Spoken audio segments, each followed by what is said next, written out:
The marble floor of Pinnacle Corporation gleamed under fluorescent lights as 7-year-old Hazel crossed her legs, crayons scattered around her small frame. Her father's mop bucket sat nearby, forgotten for the moment as she sketched with intense concentration. "Daddy says the steel beams here can handle 500 tons of pressure," she whispered to her drawing, unaware that her innocent words carried the weight of engineering expertise. Expensive heels clicked across the lobby in measured steps.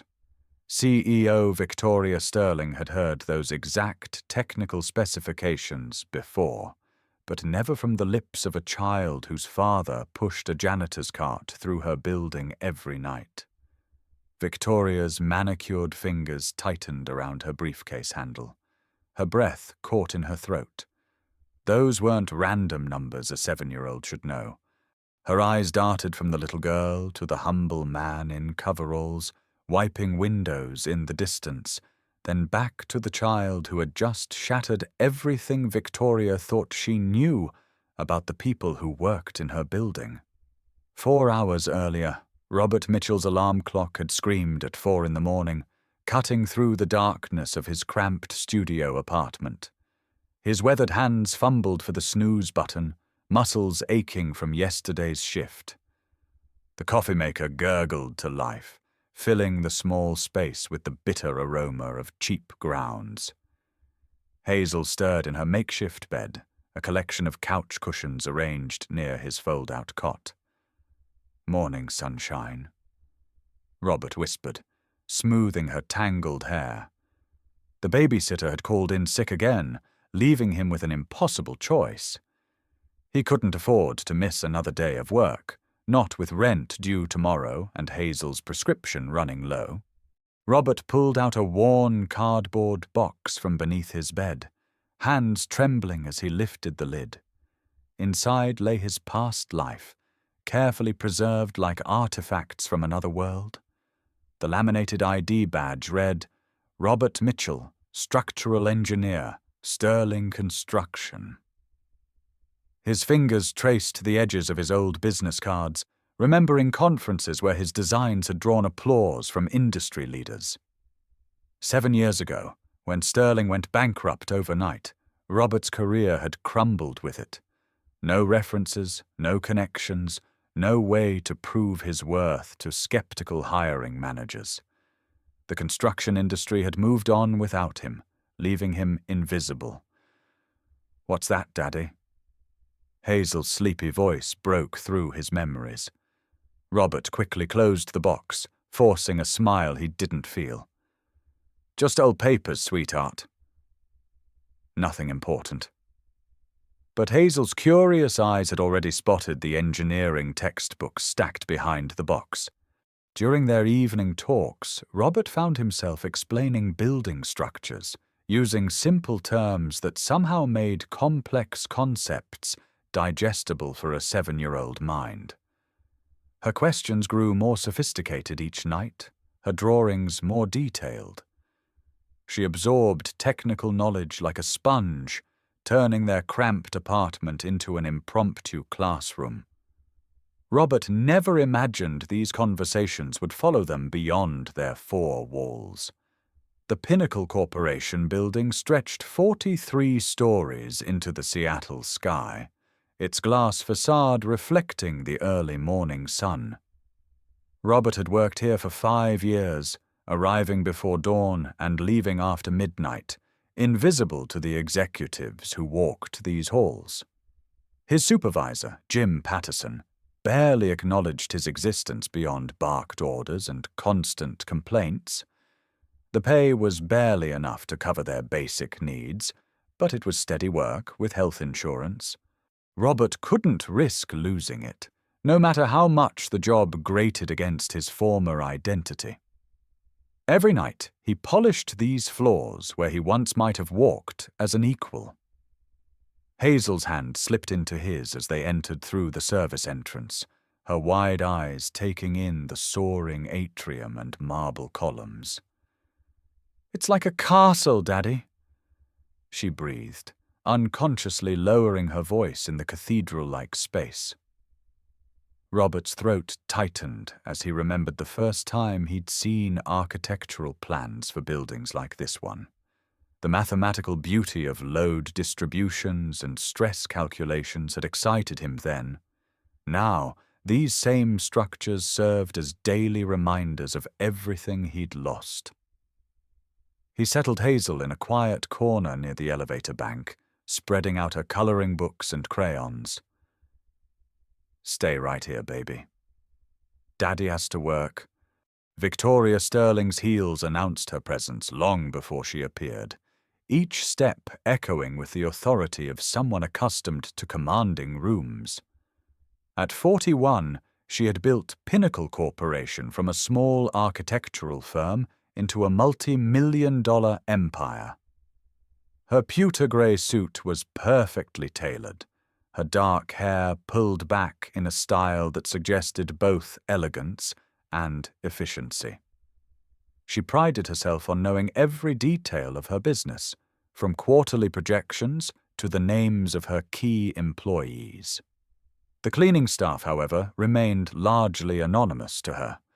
They were part of the building's infrastructure, as invisible as the electrical wiring or plumbing systems. This morning felt different. Victoria's usual stride faltered as she caught sight of the small figure sitting cross-legged on her lobby floor. Children didn't belong in corporate spaces at 6:30 in the morning. Her first instinct was irritation, followed quickly by curiosity about how a child had gained access to the building. As she drew closer, fragments of the girl's whispered monologue reached her ears. Technical terms that belonged in engineering meetings, not children's games. Victoria's MBA had included enough structural engineering courses for her to recognize the accuracy of what she was hearing. The numbers were precise, the concepts complex. This wasn't childish babbling. "The foundation goes down 60 feet because of the soil composition," Hazel murmured, adding another line to her drawing. "Daddy says you need deep pilings in Seattle because of the clay layers." Victoria's briefcase slipped slightly in her grip. Those specifications weren't public knowledge. They were buried in construction documents that few people outside the engineering team had ever seen. Victoria had reviewed those reports herself when Pinnacle purchased this building 3 years ago. She crouched down, bringing herself to Hazel's eye level. The little girl looked up with startling blue eyes that held an intelligence far beyond her years. "That's a beautiful drawing," Victoria said softly, her voice catching slightly. "Who taught you about steel beams and foundations?" Hazel's face lit up with the proud smile of a child eager to share knowledge. "My daddy knows all about buildings. He used to make the plans before they got built." The words hit Victoria like a physical blow. She glanced around the lobby, searching for the child's father among the early morning staff. Her eyes landed on a man in grey coveralls, methodically cleaning windows near the reception desk. His movements were precise, methodical, but something in his posture suggested this wasn't work that came naturally to him. Robert had been watching the interaction from the corner of his eye, his stomach clenching with each passing second. He'd recognized Victoria Sterling the moment she'd entered the lobby, her photograph hanging in the company newsletter that arrived with his paycheck each month. Now she was talking to Hazel, asking questions that could unravel the careful anonymity he'd maintained for 5 years. He abandoned his cleaning cart and walked toward them, his work boots squeaking softly against the polished marble. "I'm sorry, Mom," he began, his voice rough with anxiety. "Hazel, come away from the nice lady. We don't want to bother anyone." Victoria's trained eye took in everything about Robert Mitchell in those few seconds.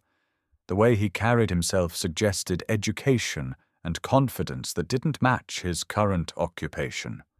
His hands, though calloused from janitorial work, moved with the precision of someone accustomed to detailed tasks. When he spoke to his daughter, his vocabulary shifted subtly, becoming more sophisticated than the simple words he'd used with Victoria. There were layers here, stories hidden beneath the surface of what appeared to be a straightforward situation. Victoria had built her business by recognizing untapped potential, and every instinct she possessed was now screaming that she was missing something crucial. "Your daughter knows quite a bit about construction," Victoria observed, studying Robert's reaction carefully. A flush crept up his neck, and his eyes darted away from hers. "She's always been curious about buildings." "Asks a lot of questions." His words were carefully neutral, designed to deflect rather than explain. Victoria sensed the wall he was trying to build between them, but Hazel's innocent voice cut through his defenses. "Daddy used to draw buildings like you do at work. He has a box full of papers with numbers and lines." Robert's face went pale, his hand instinctively reaching for his daughter's shoulder, as if to silence her. The lobby's morning bustle continued around them, early employees streaming through the revolving doors with coffee cups and briefcases. None of them noticed the small drama unfolding near the elevator bank, the moment when assumptions began to crumble and hidden truths started pushing towards the surface. Victoria's phone buzzed with the first of many calls that would demand her attention throughout the day, but she ignored it. Something more important was happening here, something that challenged everything she thought she knew about the people who worked in her building. The cleaning man's secret was writing itself across his face in expressions of fear and resignation. "Hazel shouldn't be here," Robert said quickly, lifting his daughter to her feet and gathering her scattered crayons. "The babysitter got sick, and I didn't have anywhere else to take her." "It won't happen again."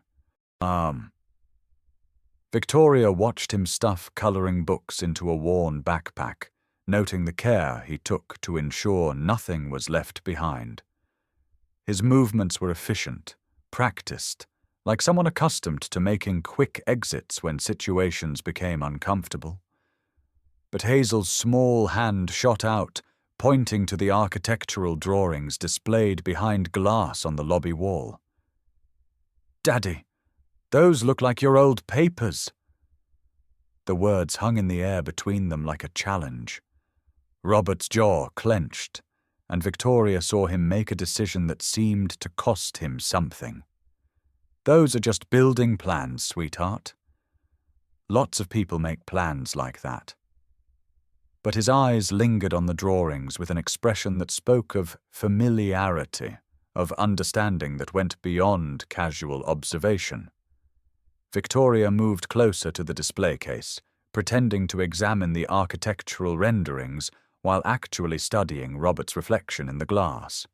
His face showed a mixture of longing and pain that convinced her there was much more to his story than met the eye.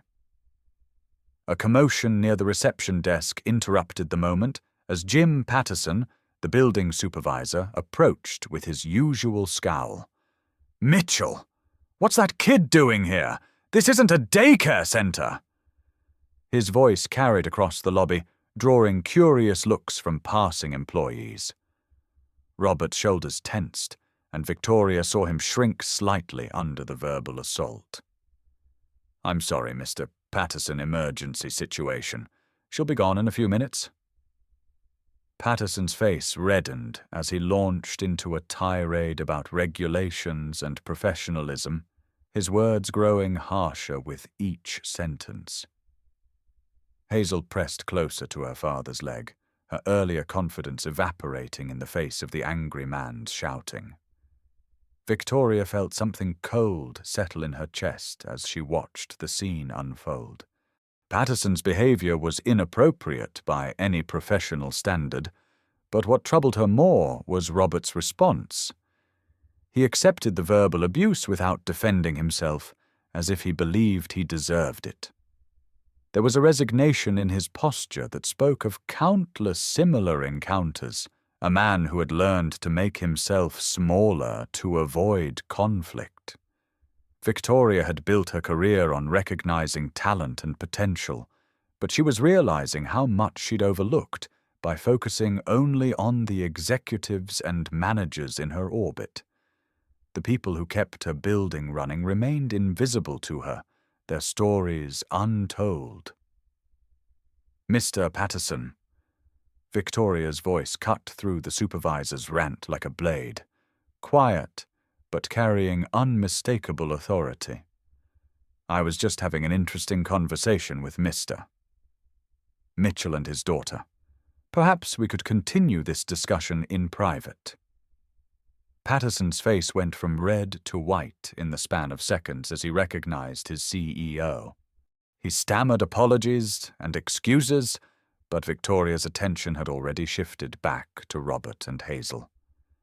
The little girl was staring up at her with a mixture of confusion and hope, while her father looked like a man waiting for the final blow to fall. Victoria made a decision that would change everything. "Mr. Mitchell, would you mind if I asked your daughter a few more questions about buildings? I'm curious about where she learned so much." Victoria's tone was gentle, but Robert heard the steel underneath. He was trapped between his supervisor's anger and his CEO's interest, both potentially dangerous to his carefully maintained anonymity. Hazel, however, had no such reservations.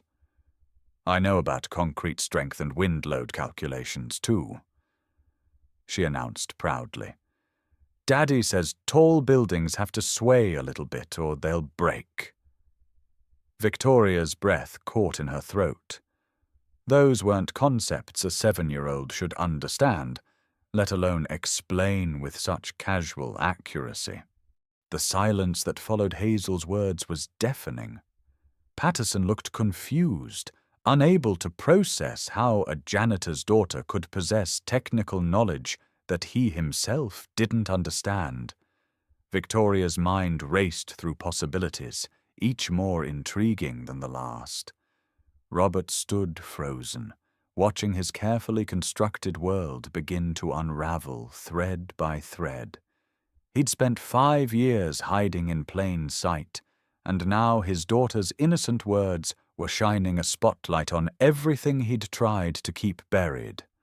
The corporate lobby around them hummed with the usual morning energy, but the small group near the elevator bank existed in a bubble of tension and revelation. Victoria crouched down again, bringing herself to Hazel's level with the practiced ease of someone accustomed to reading people's reactions. "Hazel, when your daddy talks about buildings, does he show you pictures or drawings?" The question seemed innocent enough, but Robert felt the trap closing around him.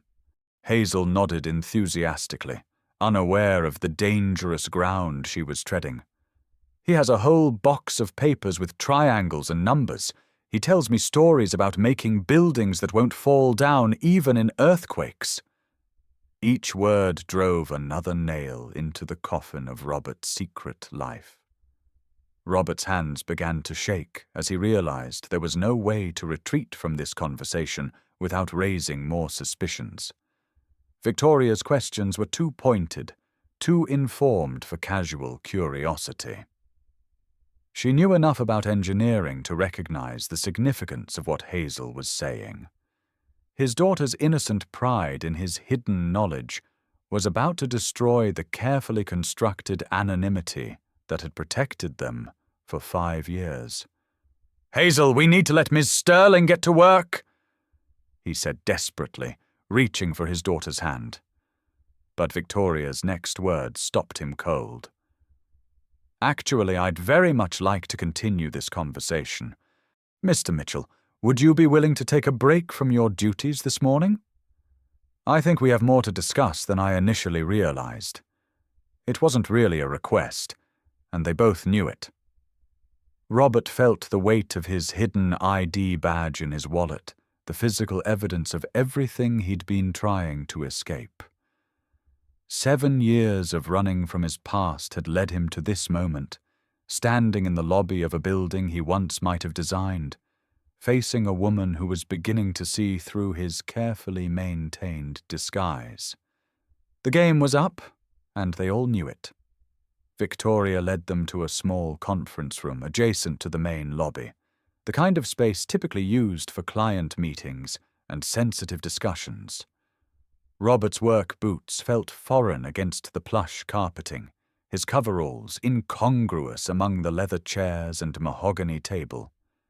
Hazel, however, was delighted by the change in venue, climbing into a chair that was far too large for her small frame. Victoria poured coffee from a silver service, the everyday ritual serving to mask the extraordinary nature of their gathering.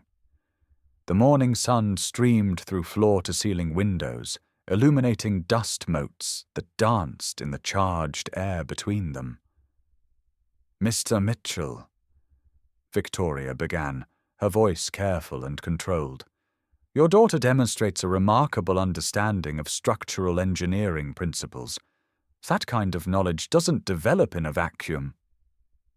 Robert stared at his hands, calloused and stained from years of manual labor, while his mind raced through possible responses. He could continue the charade, insist that Hazel's knowledge came from children's books or educational television. But the specificity of her comments had already revealed too much. There was no innocent explanation for a 7-year-old who understood wind load calculations and soil composition requirements. Hazel swung her legs from the oversized chair, completely oblivious to the tension filling the room. "Daddy used to work in a big office like this one," she announced cheerfully, destroying her father's last hope of maintaining his cover story. "He had a desk with lots of papers and a computer with building pictures on it." Victoria's coffee cup paused halfway to her lips as she absorbed this information. Robert closed his eyes, accepting the inevitable collapse of his carefully constructed world. 7 years of hiding had just been undone by his daughter's innocent honesty. "What happened to that job, sweetheart?" Victoria asked gently, though her eyes never left Robert's face. She watched him wrestle with the decision to maintain his deception or finally tell the truth. His shoulder sagged as years of accumulated stress and secrecy took their toll. "Sterling Construction went bankrupt overnight," he said quietly, his voice barely above a whisper. 7 years ago. I lost everything." The words hung between them like a confession, carrying the weight of all his hidden shame and frustrated dreams. Victoria felt something shift in her understanding of the man sitting across from her. Robert reached into his wallet with trembling fingers, extracting a worn ID badge that had lived there like a talisman for 7 years. Robert Mitchell, structural engineer, Sterling Construction. He placed it on the polished conference table between them, the laminated plastic looking shabby against the expensive wood. Victoria picked it up, studying the photograph of a younger man in a suit and tie, confidence radiating from his smile. The contrast with the broken figure before her was heartbreaking. This was the missing piece that explained everything, from Hazel's sophisticated vocabulary to Robert's precise movements and hidden intelligence. Sterling Construction. Victoria repeated slowly, recognition dawning in her voice. They designed some of the most innovative commercial buildings in the Pacific Northwest. Robert nodded miserably, remembering the pride he'd once felt in that association. I was part of the team that developed their earthquake-resistant foundation systems. We had contracts worth millions of dollars. His voice grew stronger as he spoke, muscle memory of professional confidence briefly overriding years of diminished self-worth. Victoria leaned forward, finally understanding the magnitude of what she was witnessing. The revelation transformed everything Victoria thought she knew about her building's custodial staff. Robert Mitchell wasn't just a janitor who happened to know about construction. He was a trained engineer whose expertise had been hidden in plain sight for 5 years. She thought about all the times she'd walked past him in the hallways, never bothering to make eye contact or acknowledge his presence. The cleaning staff had been invisible to her, part of the building's infrastructure rather than individuals with their own stories and capabilities. Now she was confronting the uncomfortable reality of her own blind spots. "Why didn't you try to get back into engineering?" Victoria asked, though she suspected she already knew the answer. Robert's laugh was bitter, tinged with years of accumulated rejections and closed doors. 7 years is a lifetime in this industry. Technology moves fast, and so do careers. When Sterling went under, we all scattered. No references, no network, no way to prove what we'd accomplished. He gestured to his coveralls, a physical reminder of how far he'd fallen. This job has health insurance. Hazel needed that more than I needed my pride. Victoria studied the ID badge again, noting the dates and project codes that would be meaningless to most people, but told a complete story to someone with her background. Robert had worked on significant projects, buildings that still stood throughout the region as testaments to his skill and knowledge. The irony wasn't lost on her that he was now cleaning offices in an industry where he'd once been a respected professional. "The Meridian Tower," she said suddenly, recognizing one of the project codes. "You worked on the Meridian Tower." Robert's head snapped up, surprise replacing resignation in his expression. "You know the Meridian?" Robert's voice carried a note of wonder, as if he'd forgotten that his work had once mattered to people beyond his immediate team. Victoria nodded slowly, pieces of a larger puzzle clicking into place in her mind. "It's considered a masterpiece of earthquake-resistant design. The foundation system was revolutionary for its time." She paused, studying his face carefully. "That was your work, wasn't it?" Robert's eyes filled with tears he'd been holding back for 7 years. Someone remembered. Someone understood what he'd lost when Sterling Construction collapsed and took his career with it. The conference room fell silent except for the distant hum of the building's ventilation system and the soft scratching of Hazel's crayon against paper. Victoria watched Robert struggle with emotions he'd buried for years, the simple act of recognition undoing him completely. She realized that her casual question had opened a wound that had never properly healed. This man had spent 7 years believing his professional life was over, that his knowledge and experience were worthless. The cleaning job wasn't just employment for him, it was a daily reminder of everything he'd lost and could never reclaim. Victoria's phone buzzed insistently on the table, displaying a schedule packed with meetings and conference calls that suddenly seemed trivial compared to the human drama unfolding before her. Board meetings and quarterly reviews were important, but they lacked the immediate urgency of the situation she was facing. Here was a man whose talent had been wasted for 7 years, whose expertise was being squandered while he pushed a mop through hallways where he should have been walking as an equal.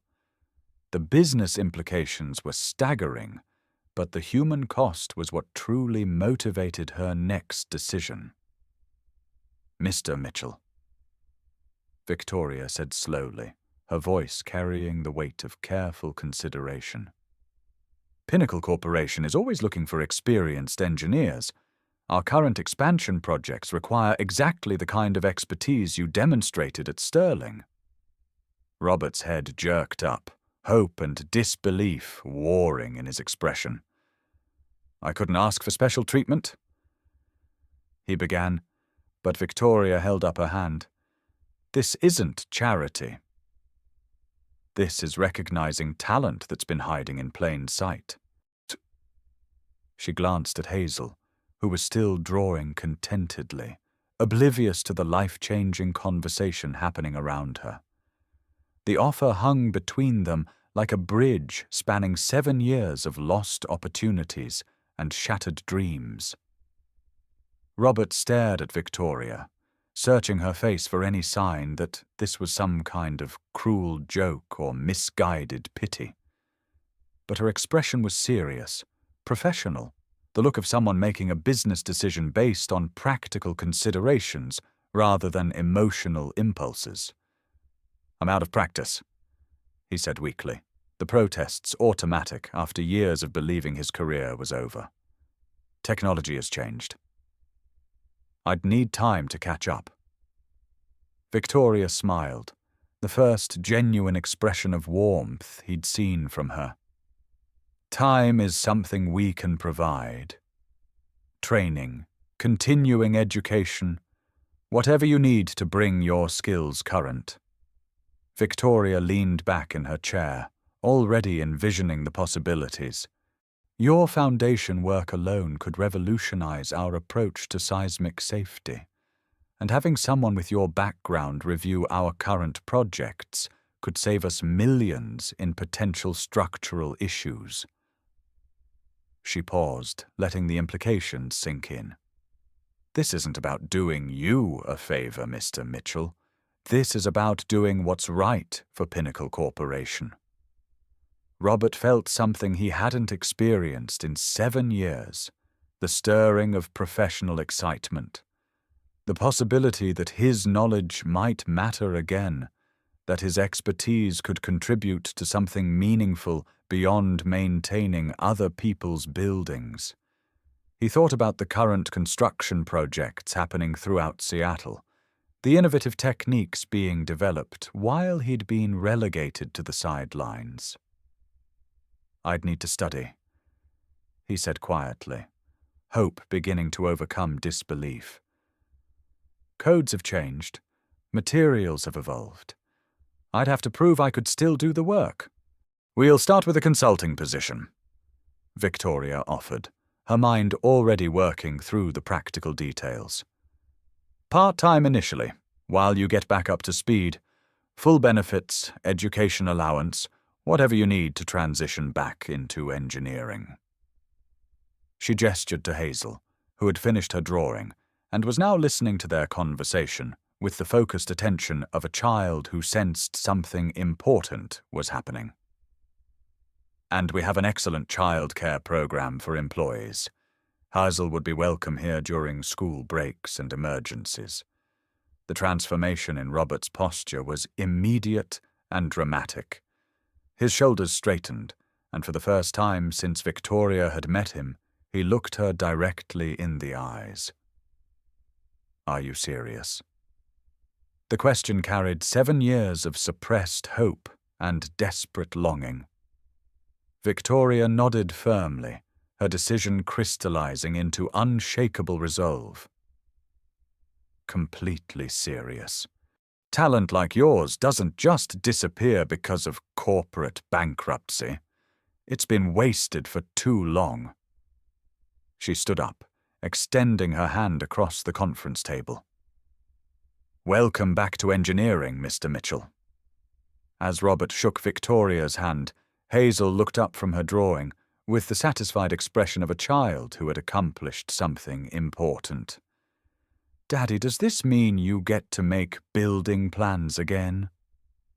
Her question was simple, innocent, but it carried the weight of everything that had just changed. Robert knelt down beside his daughter's chair, gathering her into a hug that spoke of gratitude and overwhelming relief. "Yes, sweetheart," he whispered into her hair. "Daddy gets to make building plans again. 6 months later, Robert Mitchell stood in his own office on the 32nd floor of Pinnacle Corporation, reviewing structural drawings for a new residential complex that would house low-income families throughout Seattle. His engineering license had been reinstated, his skills had been updated through intensive training, and his confidence had been rebuilt through meaningful work. The same hands that had once pushed a mop now sketched innovative solutions to complex structural challenges. Hazel visited him after school, doing homework at a small desk in the corner while he worked. Their evening conversations now focused on the exciting projects that filled his days. Victoria often stopped by his office, not as a CEO checking on an employee, but as a colleague discussing the technical aspects of their shared work. She had learned to see all her employees as individuals with their own stories and hidden capabilities. The cleaning staff was no longer invisible to her. She knew their names, their circumstances, their dreams for the future. Robert's transformation had opened her eyes to the untapped potential that existed throughout her organization, waiting for someone to notice and nurture it. The Pinnacle Corporation building still gleamed under fluorescent lights. Its marble floors still reflected the ambitions and dreams of everyone who walked through its halls. But now those halls held different meaning for Robert Mitchell. He was no longer invisible, no longer hiding his true self behind coveralls and a mop bucket. His daughter's innocent words had unlocked a door that had been closed for 7 years, revealing that sometimes the most profound changes begin with the smallest voices speaking the deepest truths. And in the end, that truth had set them both free.